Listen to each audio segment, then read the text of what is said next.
Якутия – лидер по цифровизации и внедрению искусственного интеллекта в различные сферы жизни. Не отстает и медицина. Так, искусственный интеллект и нейросети давно уже стали привычными для врачей-стоматологов, врачей-онкологов и, конечно же, врачей-хирургов.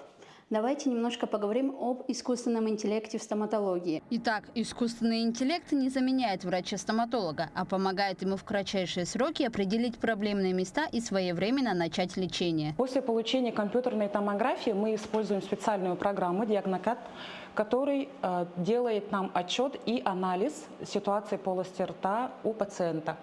Он выдает нам полный отчет по зубам, по суставам, по необходимым манипуляциям, которые, возможно, есть у пациента. То есть протезирование, имплантация, ортодонтическое лечение и также терапевтическое лечение, то есть кариесы, эндодонтия и так далее.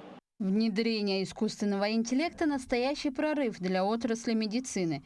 В Якутии за счет цифрового разума и передового оборудования врачи могут находить даже малейшие опухоли и тем самым сохранить жизни сотни и даже тысячи людей. Люди на местах видят, когда у них появляются новые аппараты, компьютерные томографы, магнитно-резонансные томографы, когда происходит обновление парка диагностического оборудования в поликлиниках. Это невозможно не замечать, потому что у людей появляется возможность проходить диагностику на месте. Цифровизация медицины и внедрение в отрасль искусственного интеллекта помогает врачам в документообороте, анализе результатов КТ, МРТ и рентген-снимков.